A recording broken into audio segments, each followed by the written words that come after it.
former bâtonnier and co-founder of Transparency International Cameroon, Barrister Kevin Muna, says time is now for action against Sonara and SNH officials in Cameroon after the oil giant Genco pleaded guilty of bribery in Cameroon. 7 billion francs CFA is the money in the pockets of corrupt officials of the national oil refinery Sonara and SNH. We shall be talking about it in this edition of the news, and just how is the quality of water in Cameroon's largest city, the city of Douala, at the time when Cameroonians are joining others across the world to commemorate the World Water Day, is a question that Annabella will be answering in this edition of the news. You want to understand why inhabitants of Lower Bosumbui Limbe, that's in the Fako division of the southwest region of Cameroon, are angry? Then you must stay with us until the end of this edition of the news. Our guest is right ahead. He is connected all the way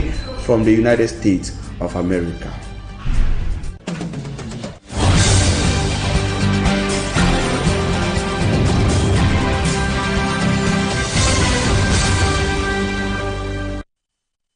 Thank you, ladies and gentlemen, for choosing to get informed by Equinoxe Television, your #1 television channel in Cameroon and the Central African sub-region. Here, you made the right choice. You're on to the prime time newscast. We call it the 6 p.m. We broadcast live from Douala, Cameroon's economic capital city, Equinoxe Central News Desk.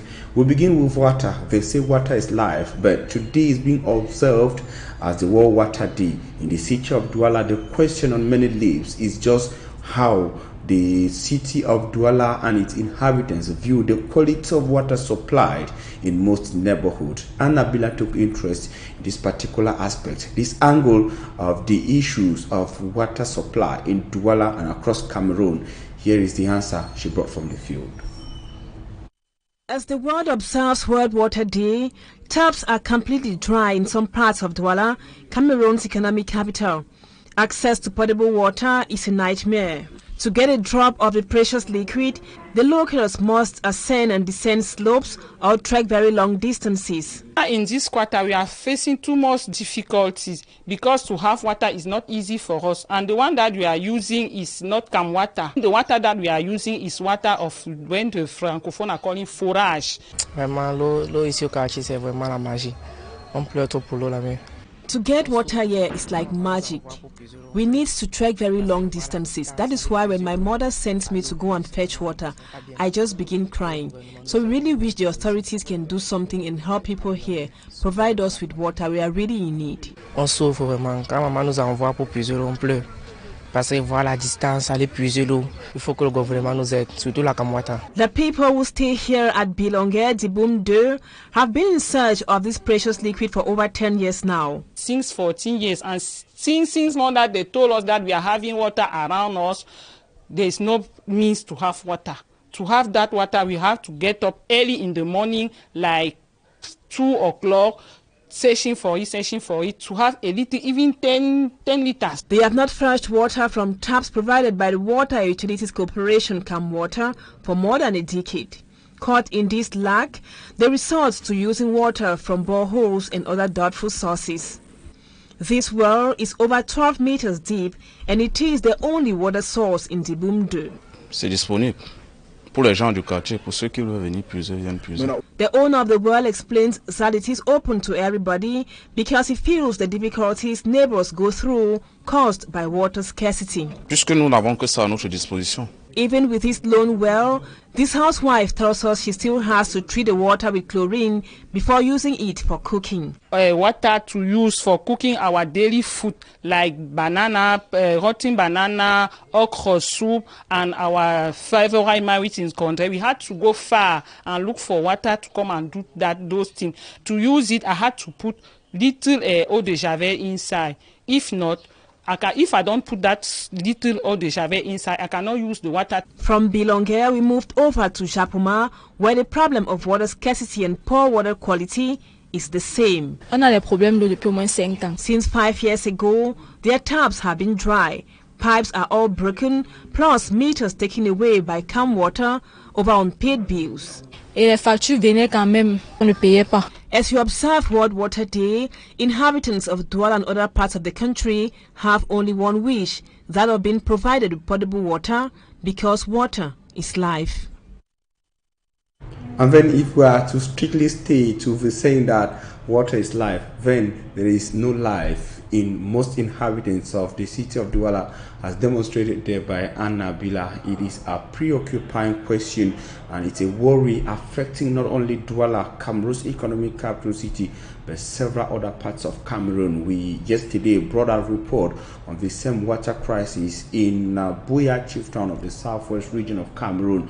Many get confused to understand that Buea has got a water crisis, whereas it is directly situated at the foot of Mount Cameroon, an important watershed in Cameroon. We are staying in the Fako division, but not in Buea, but this time around in Lower Bosumbu. Lower Bosumbu is a village in Limbe 1 subdivision. Inhabitants of Lower Bosumbu are taking administrators of the Fako division and those of Limbe 1 subdivision to task to implement a presidential decision. They say that the decision from the president in Yaoundé appointed an individual to be the traditional ruler of Lower Bosumbu, but unfortunately, according to them, the ancestral stone of Lower Bosumbu is occupied by someone else who at the same time is illegally selling the land belonging to the people of Lower Bosumbu. They went protesting, as Simat Njikangebe tells us in the following report.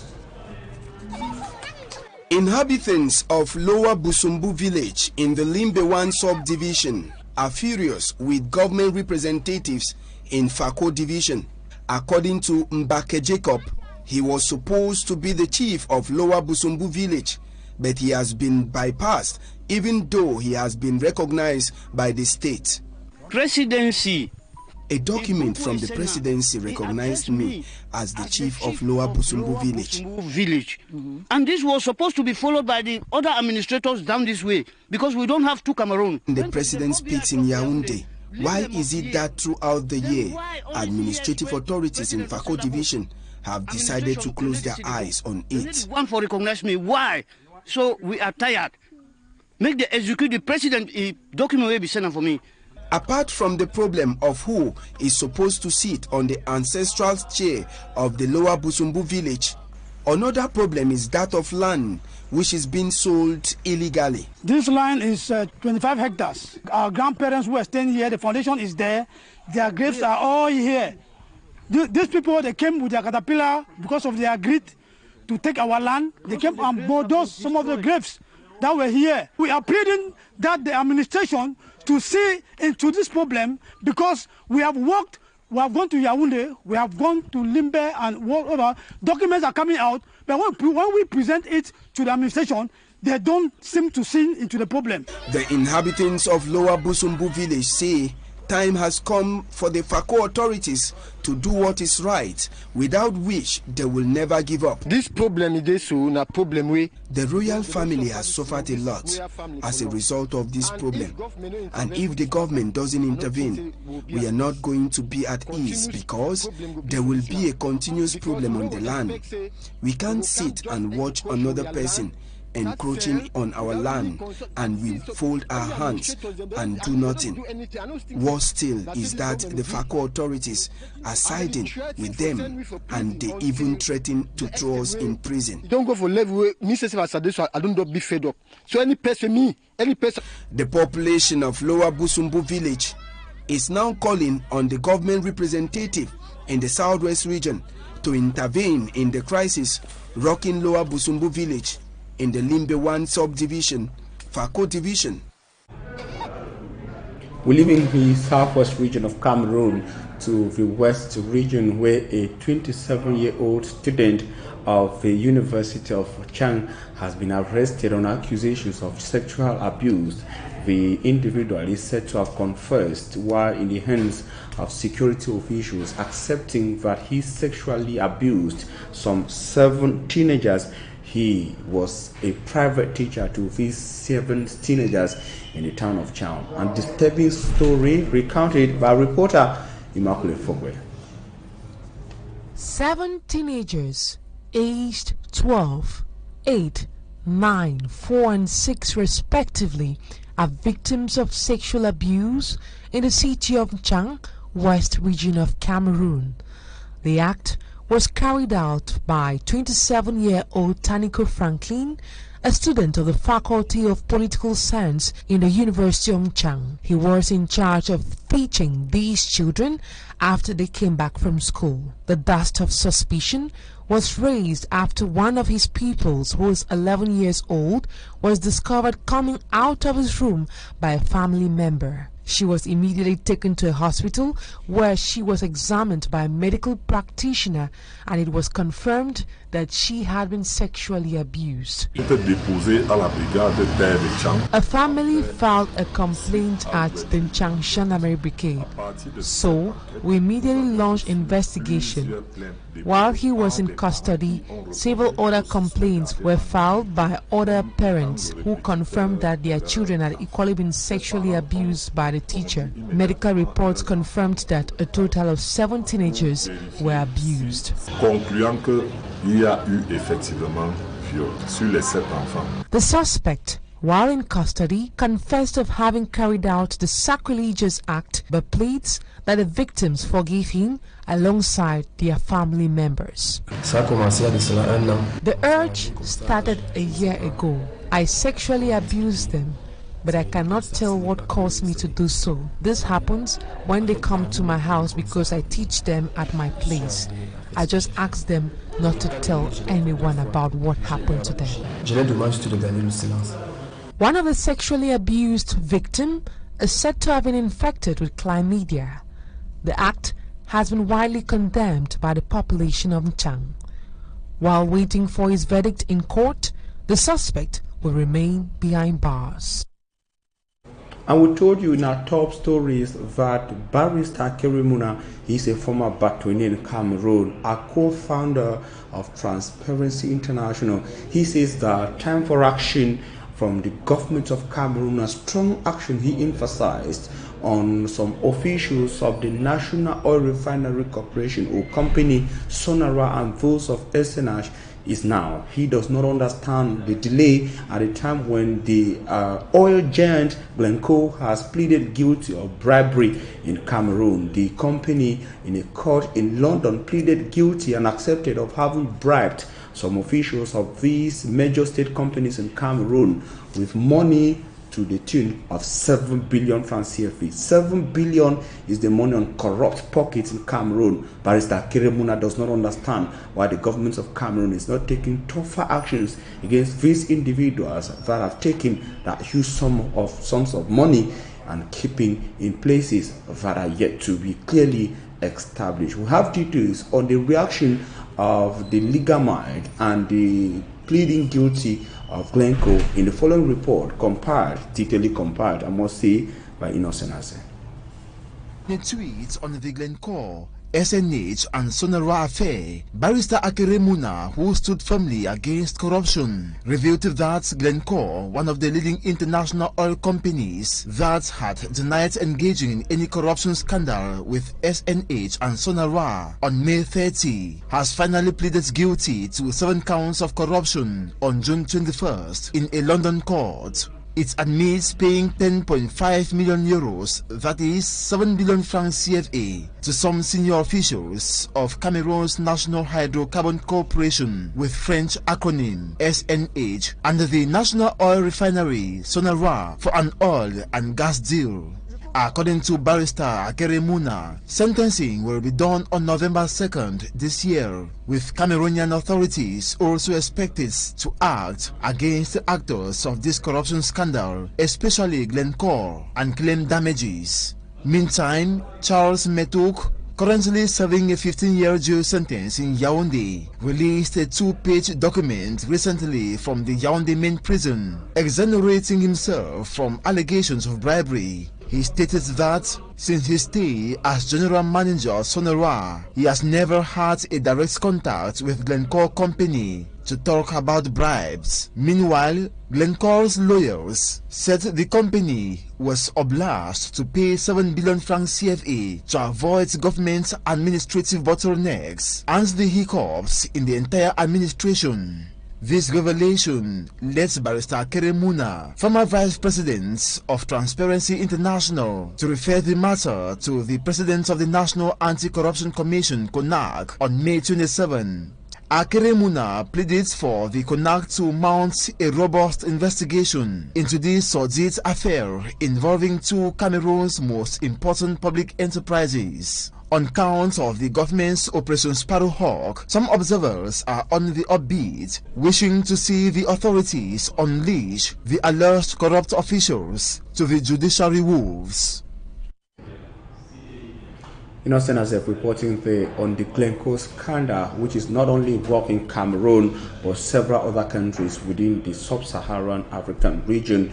It should be noted that countries like Nigeria, Zimbabwe, Cote d'Ivoire, and Ghana also got involved. And now we talk something else on your screens. That the Faculty of Social Management Sciences of the University of Buea, that's in the southwest region of Cameroon, has awarded a PhD in sociology to Charles Ako. Charles Ako worked on topics like villages in metropolis, urbanization, identities, and inter-community relationships in Douala. His work was geared at explaining the impact on how those who live villages to the city of Douala have impacted their new residents, that's the city of Douala. The defense exercise was done at the boardroom of the Faculty of Social Management Sciences of the University of Buea. For greater details, we propose an extract of Charles Ako.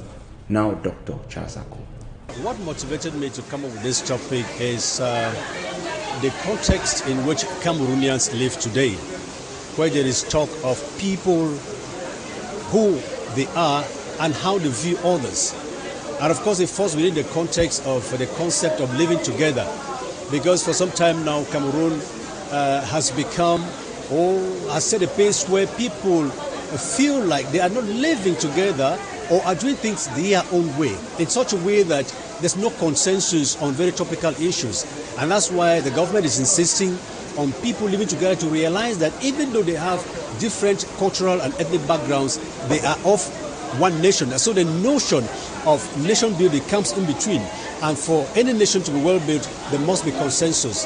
And we are drawing attention to the public that despite our diversity, there is need for us to identify ourselves first as a nation before we have any other divergent views about who we are and about who they are. So how will this help the Cameroonian community? It will help to inform the powers that be about how to lay out the laws that will regulate living together in diverse communities, wherein people will feel that even if they are not of the same community or ethnic background, they are bound by the national boundaries to live together, but keep their various ethnic and cultural backgrounds. And that's why in our recommendations, we said that government should work, the notion of nation building should be on idealism and realism. We know that realism is that we are living in different cultural contexts, but then the idealism is that even though we are living in these different contexts, we are supposed to assume that we are one and solid. Dr. Charles Akule speaking. And now we talk of malaria and its impact on Cameroonians. To say that observers have said that the upsurge of malaria in Cameroon is preoccupying, and it's been favored by the abusive dump of waste in most neighborhoods of the city of Douala, but also in most villages at a time when many people are still threatened by malaria in Cameroon. Our reporter Lucy Yengo went finding out just how people's behavior in some neighborhoods like Kolmitak in Douala favor the spread of malaria and the huge concentration of malaria carrying mosquitoes. Her report. Inhabitants of Kolmita, New Bell in the Douala 2 locality are in distress due to the continuous increase of malaria caused by mosquitoes. They find it difficult to prevent themselves from getting infected by the mosquito bites. Donc pour pouvoir dormir, c'est comme ça qu'on baisse la moustiquaire afin de prendre de dormir. Nous savez, nous sommes dans un quartier où nous Before sleeping, we put down our mosquito nets because our house is beside a swampy area, which brings a lot of mosquitoes. So in order to prevent the prevalence of malaria, the first prevention method we have is to sleep under mosquito nets that are disinfected and treated. Though we know it is not a predominant method to fight against malaria, but it helps us while we are asleep. Striving to fight against malaria in Cameroon, there have been the distribution of mosquito nets. According to doctors, it is not a total guarantee to the well-being of the population. Comment faire pour éviter le paludisme? Il y a des mesures qui sont très simples qu'il faut être en train de mettre. The question is, how can we avoid malaria? It can be avoided by regular cleaning of our surroundings by ensuring that we empty our trash cans, cleaning of our houses, avoid stagnant water around us which can pull mosquitoes. We also have different measures like spraying of insecticide. We know all these cannot treat malaria but can help us fight against it because malaria kills. Despite the struggle to fight against the disease, there have been an increase of cases of malaria in hospitals. Dicté par le ministère de la Santé sous le couvert de l'OMS pour pouvoir prendre en charge de façon efficace le paludisme.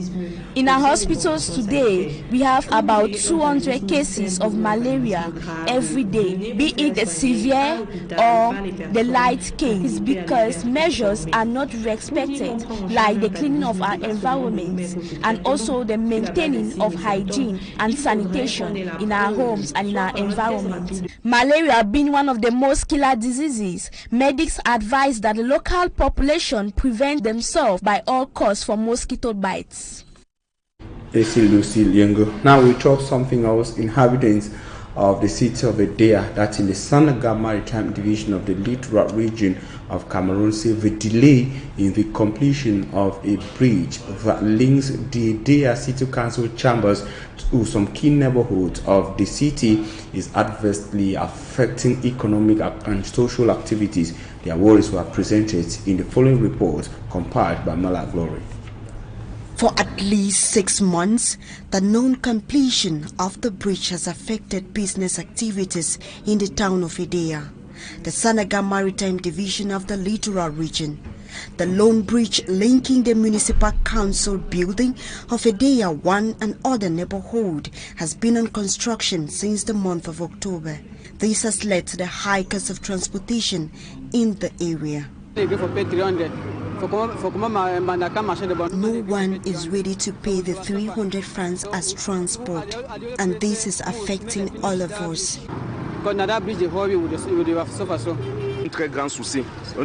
We are sometimes forced to go round the market in order to get to other neighborhoods, reason why we are obliged to increase the fare. According to the workers, the delay is due to limited financial resources made available. The delay is simply because we had some challenges, and that is due to non-payment. The first phase of the project has been completed according to the local authorities, who assures the population that works will soon be completed. We decided to visit the construction site, which was launched since the month of October, and we are sure that by the end of this month of June, the population will be able to use the bridge. Besides this visit, a meeting was later held in Puma in order to evaluate the budget of the different projects in the Senegal Maritime Division as a whole. Recommendations were made and measures taken in order to better execute the 2022 projects in the division. And that report from Malak Glory brings us to the end of the first part of this edition of the Primetime News. Coming up is Talking Point. And ladies and gentlemen, welcome you to Talking Point. As we told you in the start of the news, our guest is connected from the United States of America.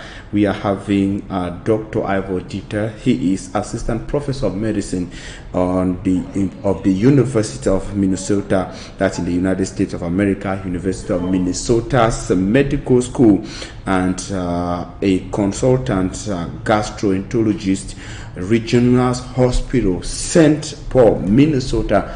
Dr. Ivodita, thanks for accepting our invitation.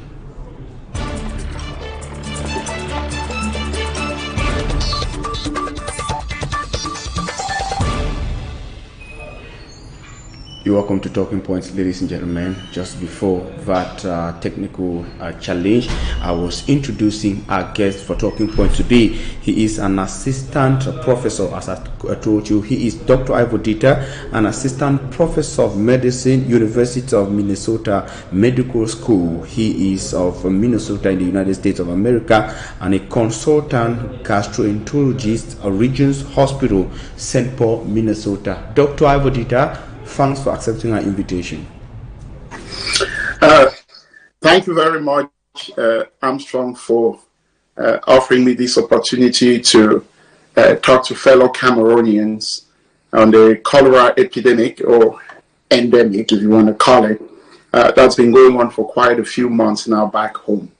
I want to use this opportunity to extend warm greetings to the people of Mancon Fondom, who are currently mourning the disappearance of their Fonongwafo III, but also welcoming the new king, Fonfro Asa Angwafo IV. Thank you very much for the opportunity, and I look forward to the discussion. You've started with the essentials, and of course we also want to use the opportunity to congratulate you as a son of Mancon. It was a wonderful cultural display there, and of course cultural values that are dear to the hearts of Africans. Dr. Festing, Cameroon is among several countries within the sub-Saharan African region, called it Western Central Africa, which is experiencing a recurrent cholera outbreak. Now, with you, we want to first of all understand the risk factors in Cameroon specifically. Armstrong, it is common knowledge that cholera is a disease primarily caused by a bacteria. And the main way through which people can contract this infection is around how food hygiene and water hygiene is maintained. As you can imagine, these are issues that we face a lot of problems with in Cameroon. Access to clean water is a major issue. Access to clean food is a major issue. So we are not surprised that in developing countries, especially in Africa, Asia, South America, and Central America, we are seeing recurrent peaks of cholera, as we're currently experiencing, I think, in 3 regions in Cameroon, including the Southwest region, the Littoral region, and the West region. So the main risk factor is that of poor sanitation and poor access to clean water and clean food, which you will agree with me are the most predominant factors driving the current epidemic in Cameroon. Yes, Doc, you started by talking about water. Then, how then do we understand that a place like the Southwest region, we want to talk about the Fako division where we had the current and the most recent outbreak. We saw hospitals flooded by patients in Limbe and up to Boya, places that are seated directly at the foot of Mount Cameroon, and we're having problems of water. How is that, can that be understood? Or you're talking about water that should be treated, as in to say mineral water in Cameroon. Let's talk about the water. Let's handle the water aspect of it. You are right. And it is surprising, I mean, if not shocking, that at the foot of Mount Cameroon, where we have abundance of water, it is one of the regions actually suffering the most from this current epidemic. It comes back, it begs the question, what is not right in Cameroon? And trust me, these issues are not unique to the Southwest province. They are prevalent all over Cameroon. But it is more a problem when you think about the fact that we are in the Southwest, where there is supposedly abundance of water. if there is water, but the cholera is a major issue, the problem, therefore, is how people access the water. And in many countries, the issues about water do not exist. As I listen to you in this news, you mentioned the fact that water is life.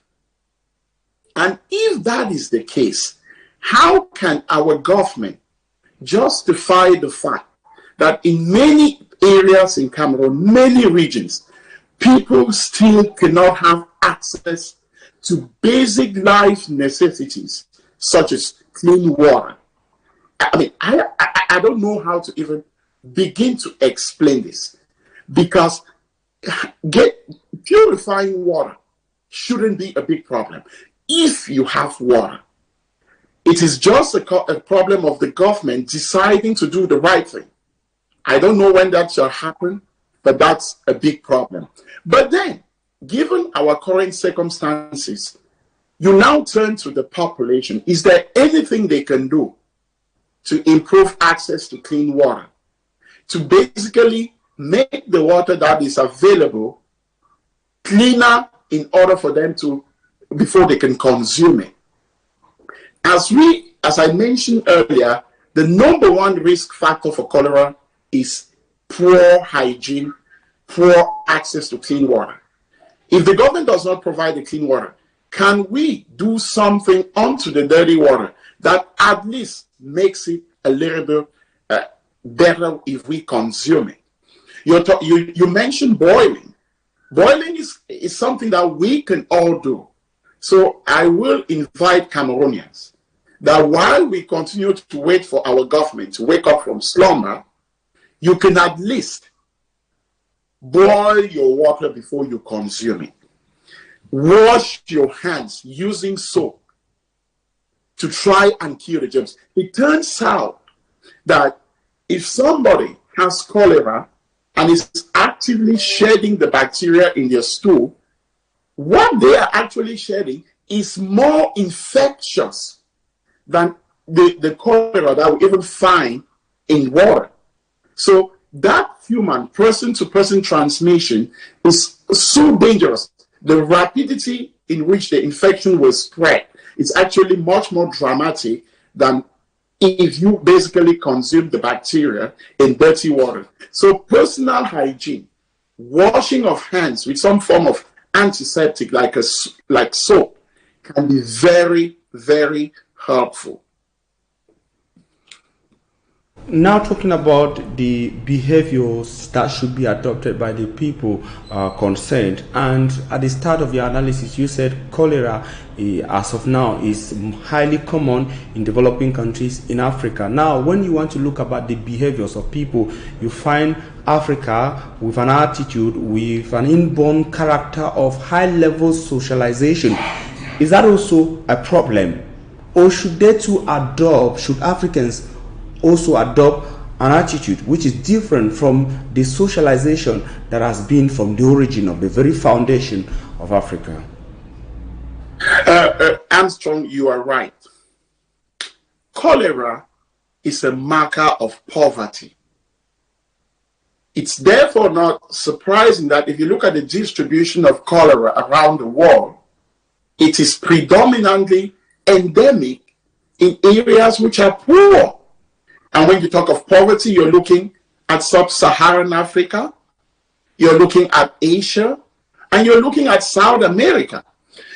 Take, for example, I remember the time I lived and worked at the General Hospital in Douala. If you go to, I don't want to cite the place, but if you go to our markets and you look at the hygienic conditions, people are basically living side by side with toilets. Sometimes the toilets get full and begin to overflow into the market square. There is no area identified for people to dump waste. The councils, even when people have an area where they can dump waste, the council does not come on time. I mean, I used to go to the Marché du Rail, as they call it. There is also Mabanda, and you will come to the dumpster where flies basically cover the whole place. I mean, how, if you live in such environments, how can you talk of hygiene? I mean, if you went to a developed nation, for example, in the United States, you will never see anything like that. It's therefore not a surprise that cholera, if found in the US, is primarily imported by someone who traveled to a poor nation. So in summary, cholera is a marker of poverty. And until a country emerges out of poverty, cholera will remain a major problem. It is up to the governments, to the local councils, the local government, the local populations to try and improve the hygienic condition of their environment. In government improving access to clean water and clean food, that we will ever get to a point where cholera will be history and no longer the major public health problem that we are seeing in Cameroon today.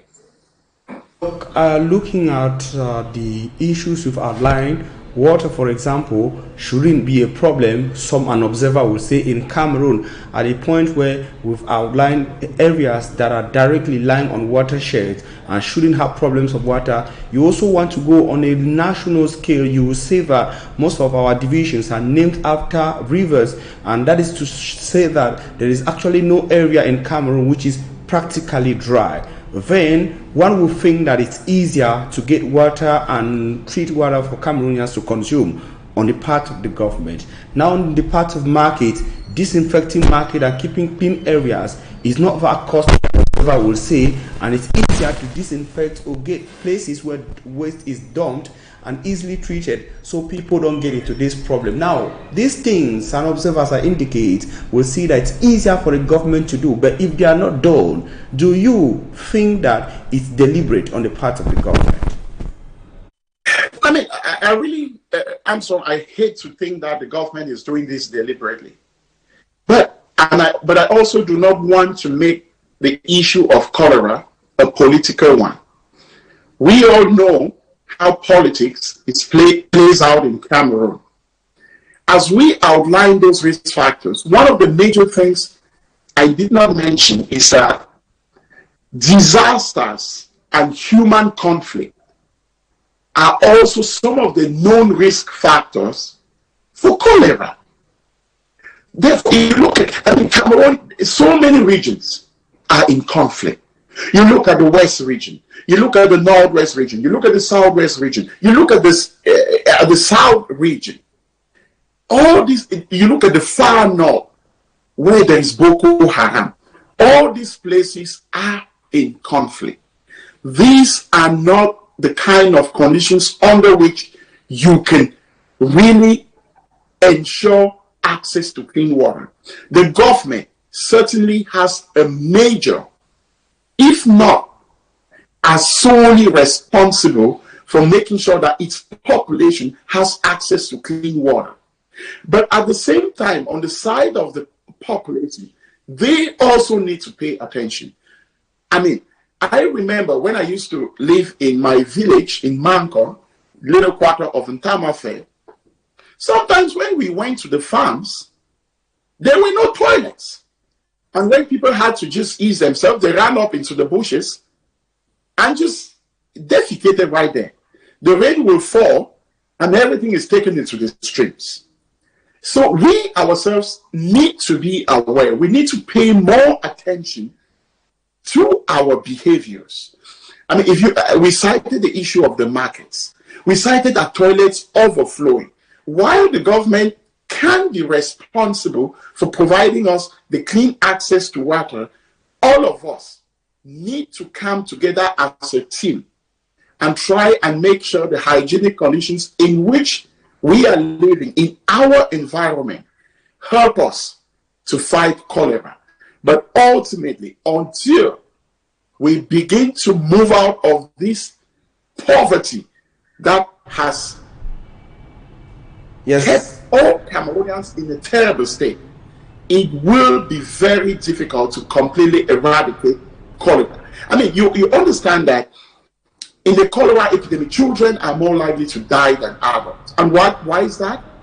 Because the adults have been exposed for quite some time to cholera, so much so that their bodies have built some immunity. And the young kids who are just born are still trying to build their immunity such that when they get attacked, they die sooner. So, Doc, then is there a shortcut? Is there a shortcut in terms of policy that can be copied by developing countries from developed countries that have had cholera experience? A shortcut in terms of policy before working to move from a developing to a developed nation? Is there a shortcut in terms of policy to be copied? Very briefly as we leave.